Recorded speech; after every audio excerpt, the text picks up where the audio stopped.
It's showtime, folks. Enjoy the show. A fine Saturday morning to you. A fine 2020 to you, sir. And this is 2020. Hey, that's awesome. Was that a callback? Is that show even still on? 60 Minutes? Jeez. 60. What? Oh, dear. It's early. It's early here. It's early and you're already punchy. Pitch black Portland. I've got A Quiet Place Part 3 going on outside my house. Oh, that's fun. Can I tell you, I went for a shout out to people who live in small towns. I've spent the last couple of days in Ashland, Oregon, and they have it's a one theater town. And I took my daughter to see Knives Out in their little Ashland cinema, and it was so great. It was so great. Every row had exactly 8 seats, and in our little theater, and there were like there weren't 8 rows, because I think we counted there were a total of 55 seats. So there were some off rows, but It was like 7 rows, and it was so fun. It was like a big screen TV, and everybody was so nice, and the movie was fantastic again. Hopefully, you're still not paying regular ticket prices for the big screen TV viewing. I don't even know, because when you walk in, you buy your ticket at the concession. So you buy your ticket, you buy the food, you buy your goodies all in one. They buried the price. It could have been, $25 a ticket plus, $1 for popcorn. I don't know. That's funny. I don't know, but it was really great fun. That's, I will complain a little bit about movie theaters and their ticket prices. And I get it. They, it's easier to just kind of have standardized pricing. But I mean, there are some theaters like, my wife and I had our anniversary and we did our annual movie marathon and went and saw a bunch of movies. Because you've been married how long? 18 years now. 18 years. So from when you started to today, that probably cost you $1,000 this year. I don't think we started right away, but yes, whatever we did, it still probably has cost that much. It probably cost that much just after like three things, the price of tickets. Yeah, right. That was just this year. That's right. No, it's weirdly like the majority, I think 3 of the 4 movies that we went and saw, we walked into the theater and they were the size of broom closets. They were so small. And, it's still in a nice theater. There's a bar out front. There's recliner seating, all of that sort of stuff. But the screen size and everything is just so, so tiny. And, it ends up being frustrating when you end up paying the same for that experience that you do when you walk into a theater equipped with Dolby Atmos and it's just a massive screen. And it's something that people have bandied about in the past, the whole idea of ticket pricing and kind of adjusting it per screen and per, how long the movie's been playing and stuff. I don't know if the movie theaters will ever get on board that, but it really seems frustrating when I'm paying the same price that somebody next door is paying to watch, Star Wars in the giant screen. Well, I am woefully out of date when it comes to how the ticket pricing logic, but it seems to me, at least here, based on my experience here, that they're charging you not for the size of the screen at all, but for the theatrical experience. Yeah, in the audience. We invested in all these fantastic new chairs and new snacks and all of these things that, once the lights are out, do you really notice the size of the screen? And I say that in heavy air quotes, because your butt is so comfy, and you're drinking booze now that you paid a lot for. Exactly. And so they're not really, they get around that conversation about screen size. Size No, they doesn't do. matter, Andy. Yeah. And I think largely, these multiplexes, that's really what they're doing now. And I shouldn't say now. I mean, this has been ongoing since the multiplexes started, where, they have a large quantity of screens are really large, or I shouldn't say large quantity, but there's a good number of them that are the big size. And then they just get smaller and smaller. For but remainders. And I feel like now, like when I was in the theater, I'm like, how are there so many screens that are this small in this theater? Oh, because they have such massive screens taking up, half of the building, and I don't know. It's a little frustrating, but I don't know what we're going to do about it. As many years as we've been talking about Atmos, we still don't have an Atmos theater in Portland proper. Like I have to drive an hour to see an Atmos movie. What is that all about? Yeesh. Right? Like that's an experience where I'm happy to pay more for the big theater with that kind of upgrade, and yet we don't have it. You do have IMAX screens, right? Yeah. We have both the real IMAX at our Science Center, and they play the biggest of the big run movies. We also have a bunch of Limax movie theaters that are good. They're still good. How about Dolby Cinema? Do you have any Dolby Cinema screens? Because I've been pretty impressed with the Dolby Cinema screens as well. Yeah. You know what? I haven't looked because the only one I have my eye out for is Atmos here. What's the difference between Dolby Cinema screens? That is a great question. Stump the Andy. Let's see, Dolby Cinema. I think it's almost their version of IMAX. Okay. They really pay attention in the screens that are called Dolby Cinema to the picture quality, to the sound quality. I'm live searching right now on the computer and they have figure this out. 500 times the contrast ratio of standard cinema. Perfect for any blockbuster you may be planning on watching. Dolby Atmos has some serious firepower. Series 5 in-screen speakers. Okay. So that's AMC's right up of it. Yeah, because it is an AMC thing, the Dolby Cinema. It's dual 4K laser projectors, so they're very strong. Dual with the lasers? What? It's HDR, which is pretty interesting. Yeah. Because that certainly is an interesting way to look at images. I've seen, Baby Driver and A Quiet Place, I think, were two of the more recent films that I saw in the Dolby Cinema. Oh, and Blade Runner 2049.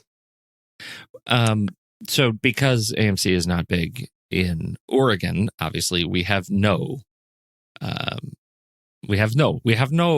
Dolby Cinema in the state of Oregon at all. But how about Washington? I could go to Linwood or Tukwila or Spokane. See, or Woodinville. You've got options. I have options. Those if are you're driving already over 3 hours from me. See, so just make them. It makes the movie that much more of a special viewing experience because it's a real voyage. Right, it's a voyage.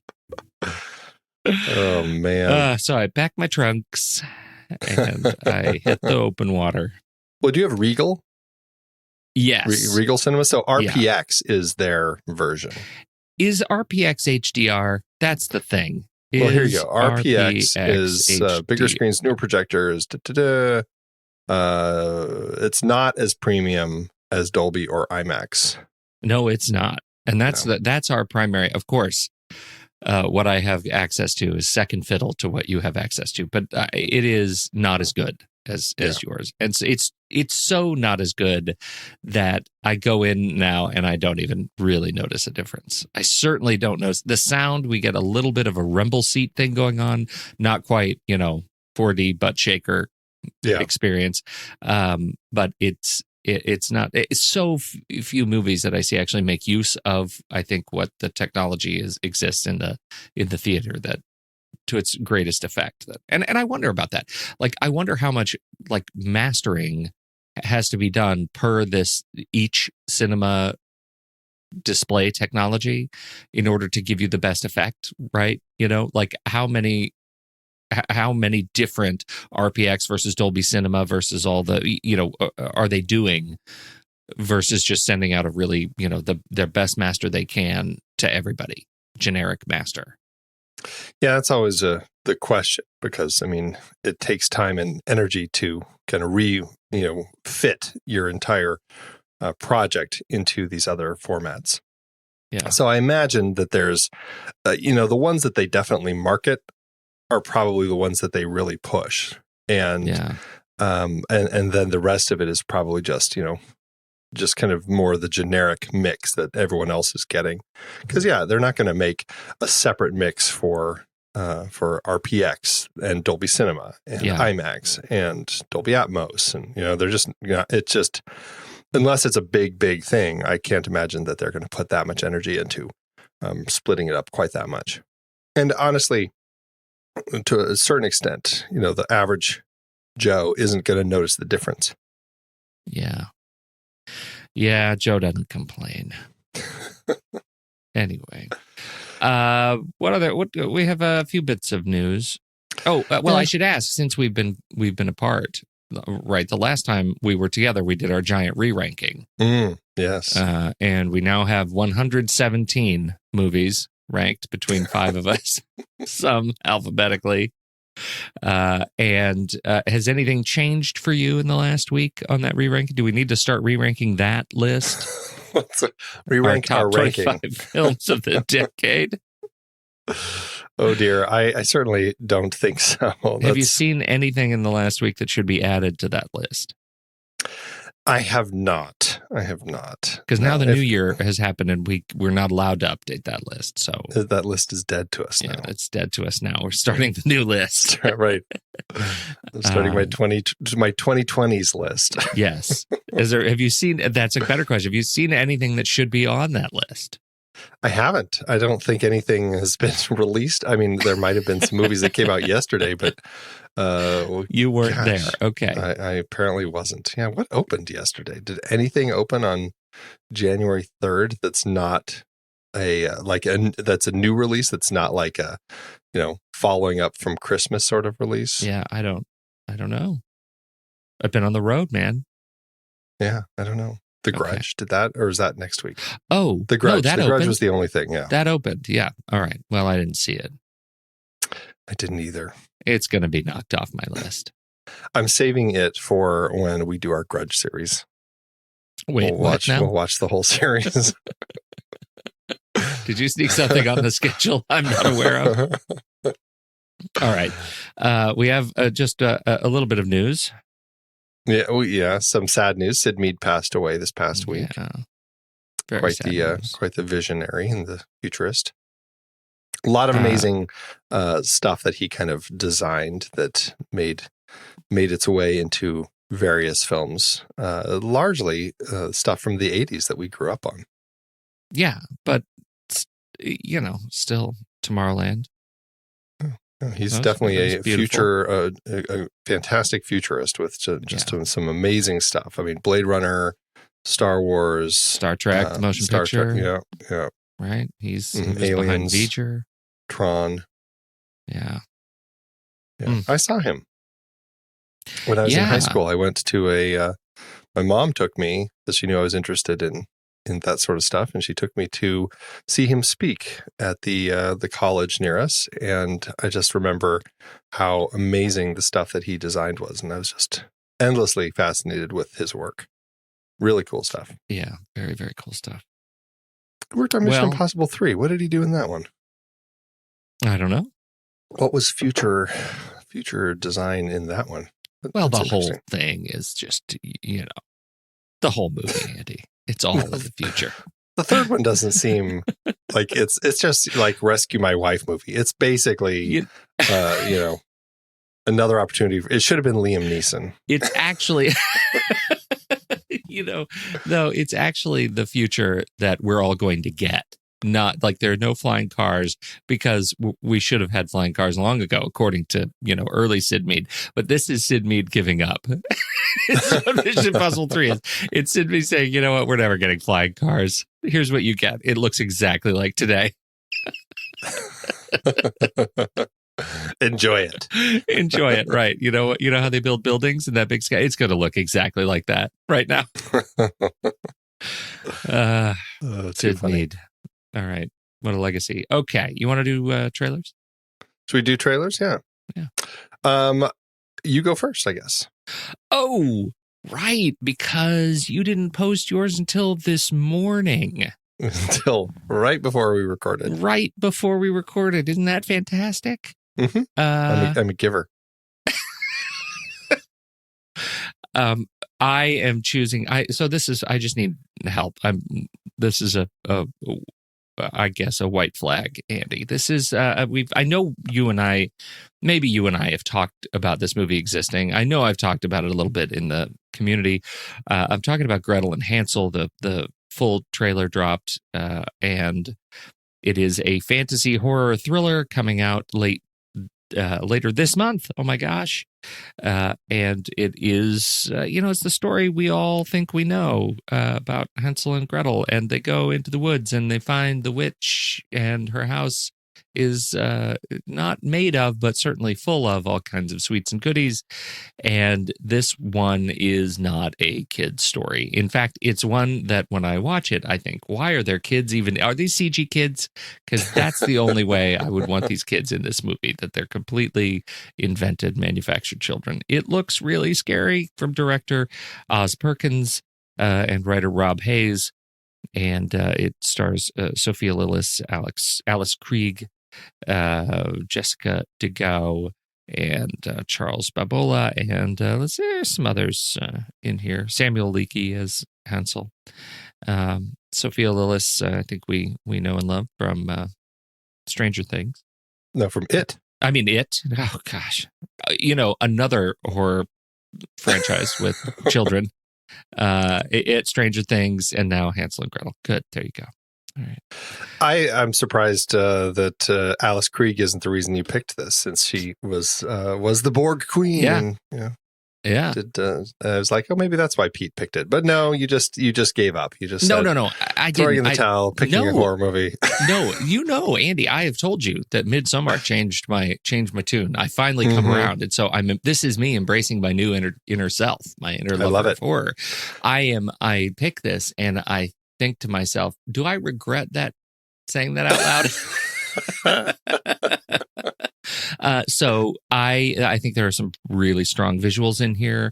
I don't know much of Oz Perkins. I know him more as an actor than I do as a director. Naturally, I look at the things he has created as a director, and I haven't seen them.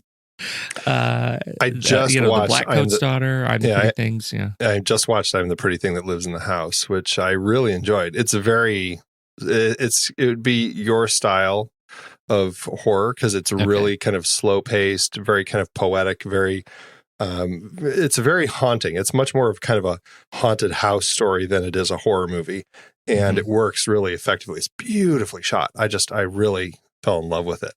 And Black Coat's Daughter's next on my list to check out from him, because I find him to be a really interesting director. And this film, based on what I saw from I'm the Pretty Thing That Lives in the House, and from what I've seen from images of the Black Coat's Daughter, this looks like a big shift. Like, it really looks like he's going just kind of the full on kind of studio horror sort of thing. Not that that's bad. I think that's exciting to see what he's doing with this story. And I don't know. I think it's really interesting to see that, he could, I don't know. I think he could do something really cool with it.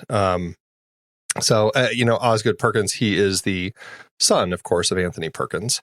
And I don't know. I feel like I've seen him in some movies that he's been in, but I don't think of him as an actor. It's like, he's one of those guys who's probably just a face, so he doesn't stand out to me. But really, his directing style seems to be something that I'm drawn to. So I'm looking forward to seeing more of his stuff. Yeah.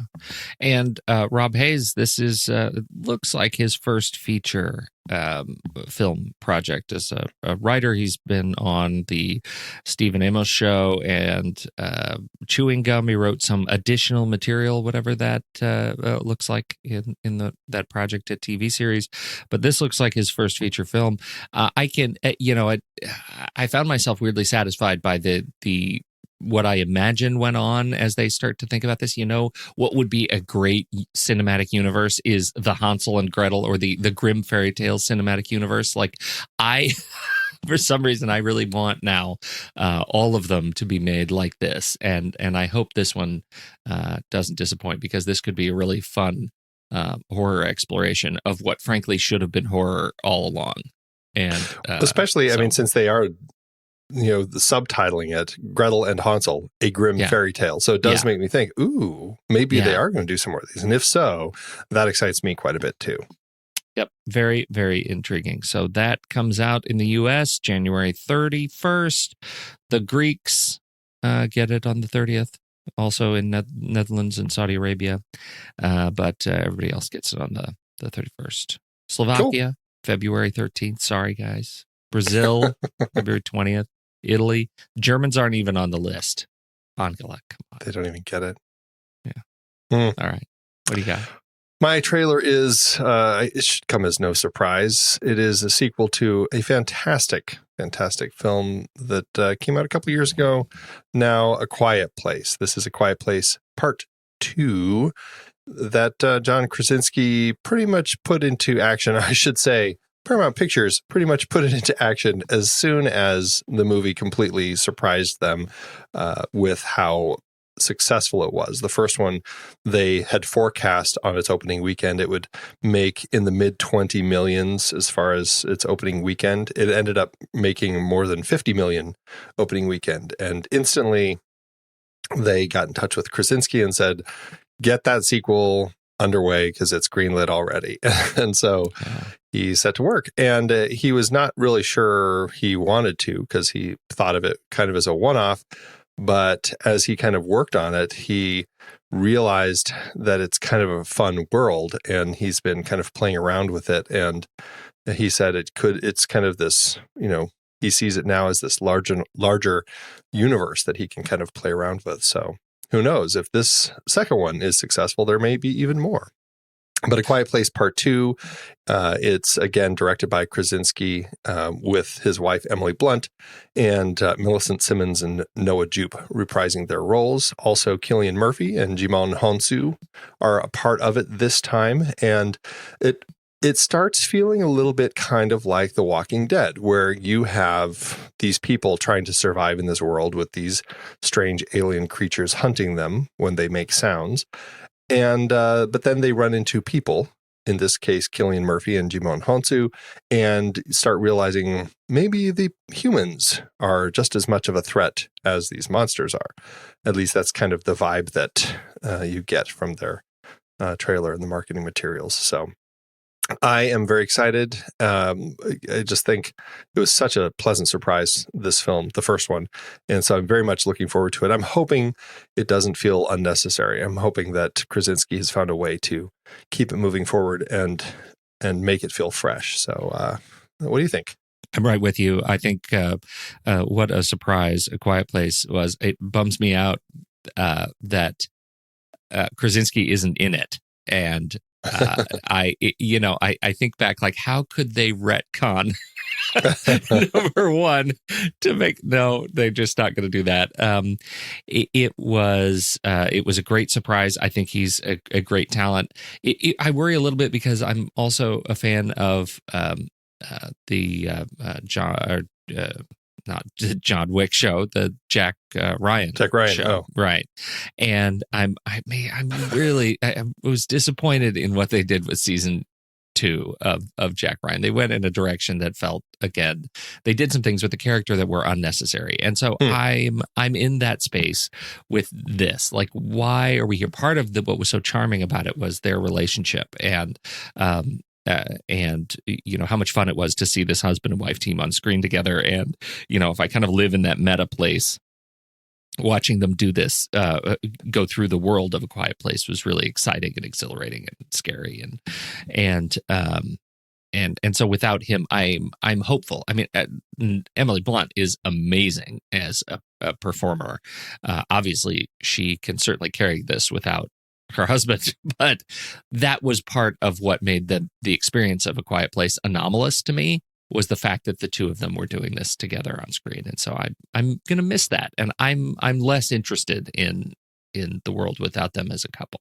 So, well, hopefully they'll figure it out. I mean, it makes me nervous too, because I mean, I remember watching when it came to the end of the first film, and I'm like, wow, that was a perfect ending. What a taut, well put together film. I hope they don't make a sequel, because it's perfect just as it is. It doesn't need anything more. So this will be Krasinski's chance to prove that this was necessary. I guess we'll find out on March 20th. Your comparison to The Walking Dead is apt. And it's also why I'm not an avid Walking Dead fan right now. Like, I'm done with Walking Dead. And it's because of this. I'm finished with that. They've messed up the monster stuff. Yeah. For me, you know, like I just have no need for the monsters were their own beautiful metaphor.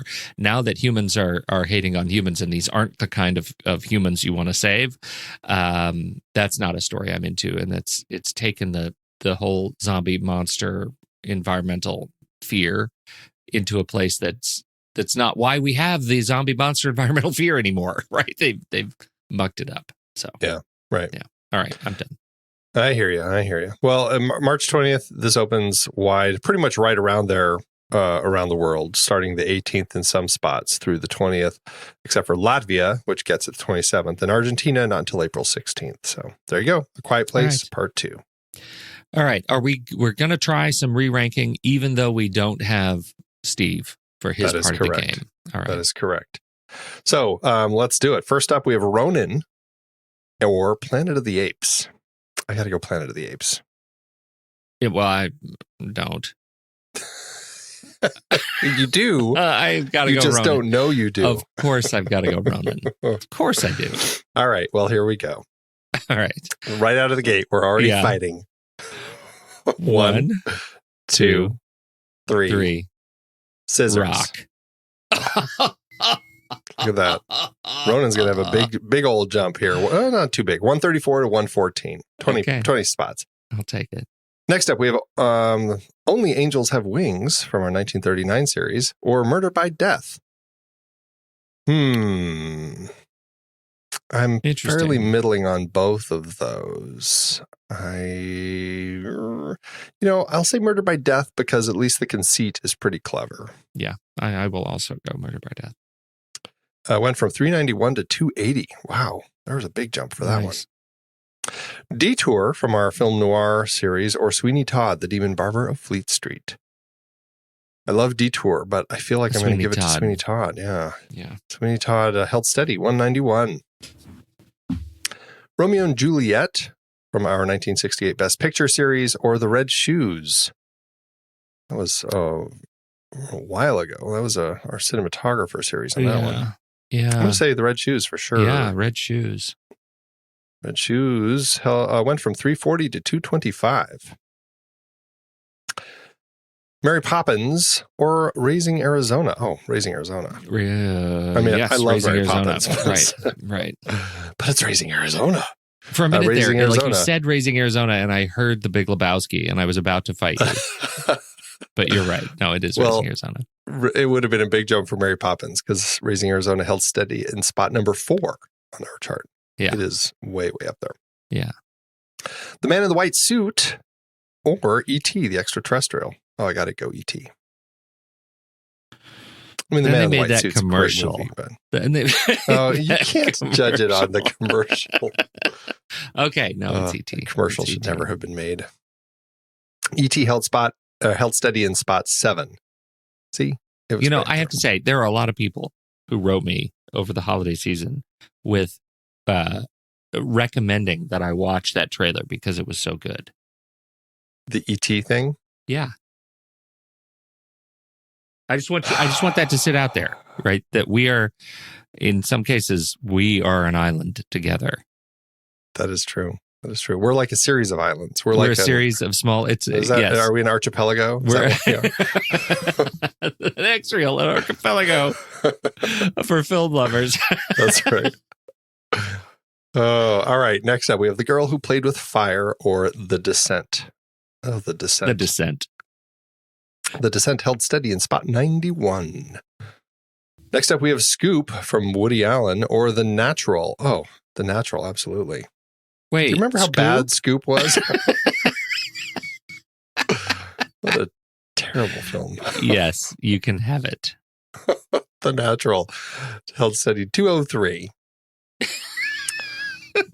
Oh boy. Quarantine. Hey, did you know that they actually made a Descent Part 2? Talk about a taut thriller that was so good. Why did they make a Descent Part 2, Andy? Because it's a horror movie and they love the creatures. Horror movies often the sequels end up just being about the creatures. Yeah. All right, sadly. All right, Quarantine, another one they probably made a sequel from. I know they did in the Spanish original. Or The Wizard of Oz. Oh, I love Quarantine, but seriously, it's The Wizard of Oz. Yeah, okay, Wizard of Oz. You didn't sound sure. I'm sure enough. That Wizard of Oz held steady in spot 135. I don't know where we are. I lost count, but we'll call this one our last one. Okay. Robin Hood, 1922, the silent Douglas Fairbanks version, or the big budget, crazy Ridley Scott movie, Prometheus. Oh. I feel like I need to go Robin Hood because at least the story makes a lot more sense. Prometheus is a gorgeous film to look at, but I'm going to go, wow. This is hard. I think I'm going to go. That also had problems. Like he was like, oh, I'm afraid of girls. Yeah. Yeah. I think I'm going to go Prometheus on this. I'll go with Prometheus too. Yeah. Okay. I don't know. I'm a little torn on that one. It was as soon as you said, I'm afeard of girls in that voice, that cemented it. Which is sad because it's a silent film. Of course, he didn't sound like that. And now that's what Robin Hood sounds like. All right. Well, that was our last rank, and Prometheus went from 360 to 335. Shaking things up a little bit this week. Arrows. Oh, boy. Okay. All right. Nice. So, I guess we're down to our lists, eh? We are down to our lists, Andy. This was hard because of the curse of riches. Oh, yes. There are so many cars, so many great cars that have had things done to them for movies. Just for people who are tuning in who aren't sure what we're talking about, we're doing our lists right now, our Saturday Matinee lists. We post over on our Discord group a poll to tie in with the movie that we're discussing this week, which is, of course, Harold and Maude. And in that movie, Harold does a great conversion with his Porsche. He converts it into a Porsche hearse. And so this week, we are looking at fantastic movie car conversions. Yes, we are. And you're right. There were a lot of options. So I'm going to let you take it away. What's your first pick? I'm trying to play strategy here because I have a feeling that I worry because I know you don't think so hard about the 3-2-1 ranking thing of these. Yeah, that you're just going to take your best one first, and that makes me. Do. Yeah, you are okay. Well, I often do. I can't. I won't say for sure if I'm doing that this time or not. Oh, God, maybe I have a different strategy. Hey, I have a question before you start. Are you doing just cars that were converted into something cooler for the film, or are you picking them where the conversion actually takes place over the course of the film, like Harold and Maude? Yeah, I did not find anything that I really loved in that regard that was not in like the Fast and the Furious movies, right? Like it's where you see a conversion happening on screen that I just fell in love with. And because the car is such an important part of the movie and my history with it that, in some cases I have a car that is just not stock, but something has happened to it to make it more of a car that builds a relationship, but it still looks more like the car, that was right off the showroom, even though we know some things have been done to it. And in some cases, it's been a major, conversion. I'm going to open the bidding with that example. I don't think you can have a list of great car conversions without including something from the canon of James Bond. And as much as I am not a giant fan of James Bond anymore because of reasons, I am a huge fan of the 1975 Lotus Esprit S1 Turbo. That is the submarine Lotus from The Spy Who Loved Me. Talk about a car that defined my love of fantasy cars when I was a kid. This thing, when it comes out of the water and Roger Moore drops a fish from the driver's side, I just adore everything about this car. And apparently it is now owned by Tesla, what's his name, SpaceX owner. Is it really? It. Yeah, and he has plans to convert it into its working submarine state. Wow, I had no idea. Yeah. Very cool. Yeah. Why can't I think of his name right now? What's his name? You said that and then you threw me. I don't know. Yeah, I know. Yeah, it's really early. Elon Musk. Elon Musk, yeah. Elon Musk owns it. And so he's gonna make it work again. And that, I mean, talk about a feat of engineering. There's no CG. It's just the fins that push out the side of the car. You know, it just is mechanics. It's amazing. The wheels flip over and do the cool the wheels little, flip over. I love that. Steel. That was the first steal right there. So congratulations, you got what you wanted. Well, I'm not happy finished with yet. Yourself.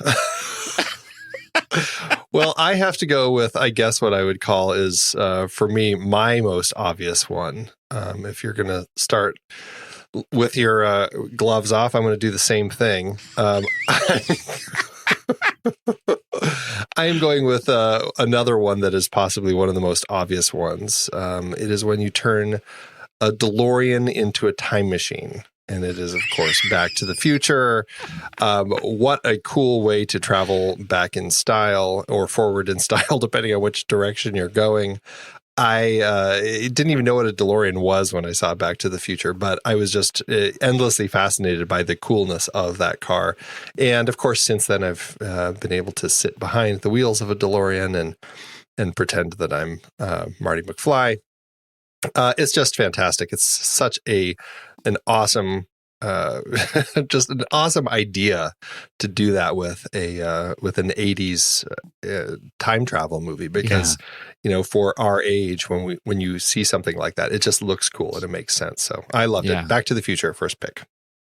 Okay, it thrills me that you did not take this. Okay. And I have left you so much room because I'm diving into this series. I also don't think, insofar as I don't think you can have a list like this without James Bond represented, I also don't think you can have a list like this without Mad Max represented.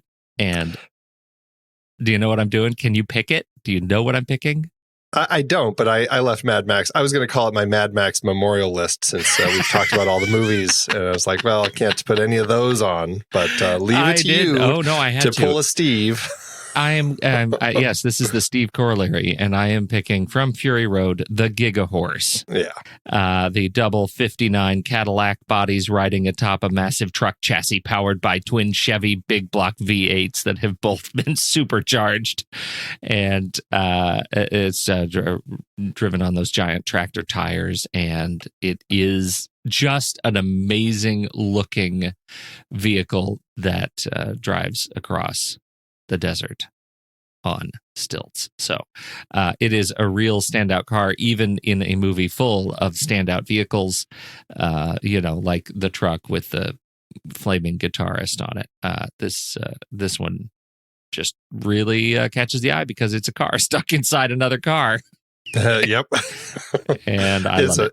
It's a fantastic one. And it's an easy pick. I mean, really, it seemed like that was going to have to be on the list, even if someone had to cheat to get it here. So, but because of that, it's not a steal. Someone cheating, you are talking about me to me. So just okay, good. Yep, yeah, pretty much. Yep, that's how I do it. For my second one, this seems like another obvious one that I was sure you would pull, because I figured you would say Andy's never going to pick this one, because as you know, Pete, I have issues with the Ghostbusters films. Ecto-1! Despite any issues I have with them, you have to acknowledge that the Ectomobile is it has been defined as the perfect, cool, like ghost hunting car. They did something with this. It's a 1959 Cadillac Miller Meteor.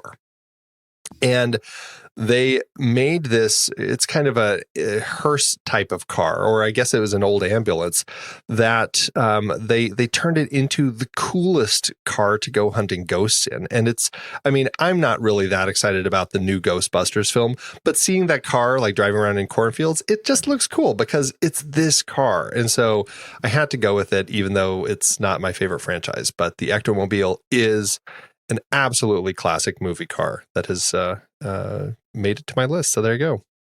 It is a classic. It's a great pick. I'm glad you put it on there. It was on my backup list along with the DeLorean DMC-12. So you caught both of my backups. Okay, that's I'm excited. I'm disappointed that it wasn't a steal, but that's okay. Yeah. My final one is one that looks less like a conversion, but it is, and more of just a classic movie car. But they did stuff to it, right? They had to do stuff to it. It makes me sad that I have to pick it in order to get it on the list. I have to pick it from the 2005 movie, The Dukes of Hazzard. The generally. The generally is probably my favorite movie car of all time, and it comes with so many caveats. No, I'm not crazy about the flag on top. And yes, I'm aware that they're no longer manufacturing toys, the car toy, because of that flag. But you have to know that I am of an age where what they can do with cars on screen in my head is largely defined by the Dukes of Hazzard television show. And so I am taking yet another probably glorious cheat by saying that this car was converted into a rally car by installing the roll cage in it and welding the doors shut to the 1969 Dodge Charger and painting in that glorious Hemi orange. I love this car. I love the sound of it. I love just the look of it. And my babysitter, Tony Marzavis, when he turned 17, he had saved up a whole bunch of money and he went out and he bought a red, it was a 68 Dodge Charger, because he also was a giant fan of the movie, and he had an 8-track cassette player in the dash, and he would let me ride around with him, and we would listen to Rush, Moving Pictures, real loud on his 8-track in his 68 Dodge Charger, and I felt just like Luke Duke. There you go. Yeah, despite all the problems with that car nowadays, if you were of an era, you grew up watching the Dukes of Hazzard, so it's got to be on the list. It's a shame that it has to come from the movie version of it, which I know I didn't even bother, but there it is, Dukes of Hazzard. For my last one, I'm going with a car that you definitely won't argue is cooler. I was really torn because, like you said, it's an embarrassment of riches. But this one I'm going to go with because it was just a really funny car to see in the movie, and I think they did a good job of kind of making it what it was. It is a 1984 Ford Econoline van. Any idea where I'm going with this? Are you going Dumb and Dumber? I am going Dumb and Dumber. That was on my backup list too.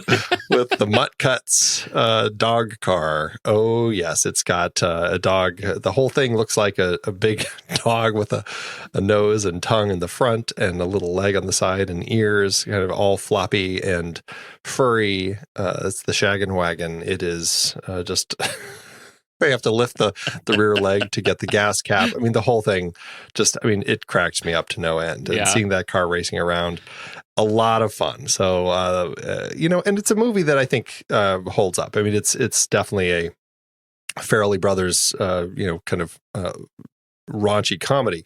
Yeah. But I love the pairing of Jeff Daniels and Jim Carrey. It's a fun film. So, and while I haven't been able to show it to my kids yet because of a lot of things in it, there are definitely scenes that I have shown them because, it's funny. So that's my final pick, Dumb and Dumber. That is a great pick. I think of our 6, the only one that really stretches the rule of conversions is mine, the 68 Dodge Charger, which, really beyond a paint job isn't that visually changed. But I think what we have is a great list of 5 other movies with great conversions. I am curious if you didn't have any Bond on your list, or did you have some Bond on your backup list? I stole yours. Yeah, Spy Who Loved Me was mine. It's curious that you and I both have the Spy Who Loved Me with the Lotus, even though that was the only time the Lotus was used. And the 64 Aston Martin DB5 has really defined Bond cars. It is the most famous of the cars.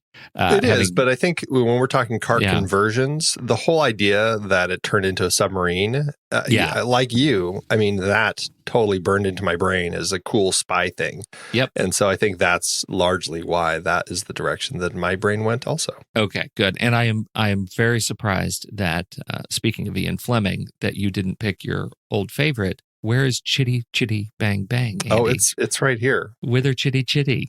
Yeah, Chitty Chitty Bang Bang. Also, I had one that was a paint job but I opted to not use it. But it was the Fantastic Electric Mayhem bus from the Muppet movie. Oh, outstanding. Yeah, that's a good one. And I guess neither of us had the Mystery Machine. It was another close paint job one, but I was a little torn because I grew up on the Scooby-Doo cartoons, but I was a little reticent to pick the movies. Not as reticent as I was. Oh, yeah. Okay, nice job. Yes, Andy. Indeed. All right. So this where week do we go from here? We're going to do our second Colin Higgins film. We're going to be looking at Silver Streak. It is a great. We could do comedy, duos. That certainly seems like an obvious one. Or is it too obvious? But no, I great comedy duos. There are lots of them. I think that's great. Runaway Trains. Yeah, I feel like that's definitely something we have to do. Mm-hmm. I don't think, or is it? Do we broaden it to like runaway vehicles? Does it have to be a train? Are you just hoping that you can put Speed 2 on your list? Is that why? I don't. I think you know that I'll find a loophole, whatever you say. Right, so I'm not. I fear no constraint. Runaway vehicles is fine. I'll put that on the list. What else? Okay, so let's see. That movie has. Well, it has Jaws before he was Jaws. Do we want to look at great movie thugs, movie bruisers? That's an interesting one. I mean, I wouldn't call him a great movie bruiser in this film, but he certainly he's the accidental bruiser. Okay, that's a good option. Okay.